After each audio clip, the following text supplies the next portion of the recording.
నా కొడుకు పిరికివాడవుతాడు. అలా జరగకూడదని నేను అక్కడి నుండి వచ్చేసాను.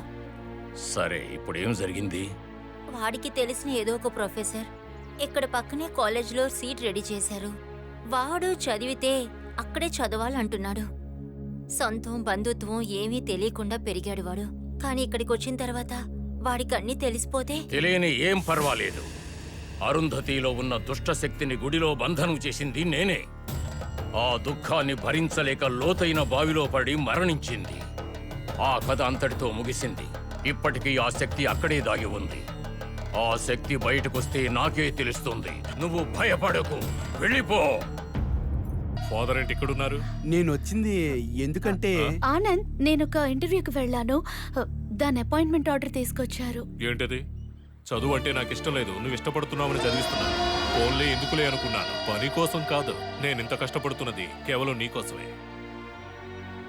మెళ్ళో తాళి కట్టలేదు, అయినా కూడా నువ్వు నాదానివే, అది మర్చిపోకు. అమ్మవారి గుళ్ళో ఉత్సవం ముగియగానే మనిద్దరి పెళ్లి జరుగుతుంది, అంతే.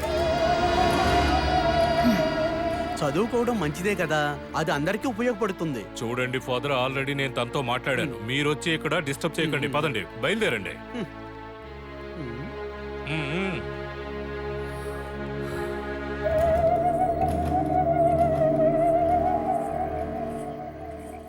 పిన్ని, ఈ రోజు కోసమే నేను ఎంతగా ఎదురు చూసానో తెలుసా?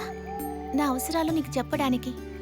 కానీ ఇప్పుడు అంతకంటే పెద్ద అవసరం మా స్వయంప్రభ టీచర్కి.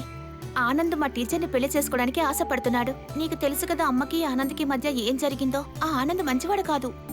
మా టీచర్ని ఆనంద బాధ లేకుండా నువ్వే కాపాడాలి. మా టీచర్కి ప్రశాంతత కావాలి, అలాగే నాకు కూడా. ప్రభాకర్, స్వామి, నువ్వు ఆవిడ్ని లోపలికి తీసుకెళ్ళు.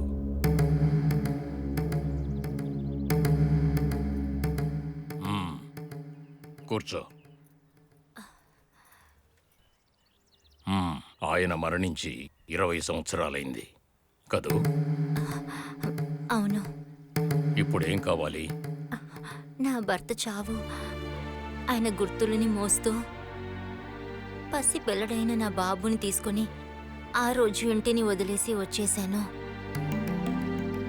ఏమిటి, నువ్వు ఇప్పటిదాకా అంతఃపురానికి వెళ్ళలేదా?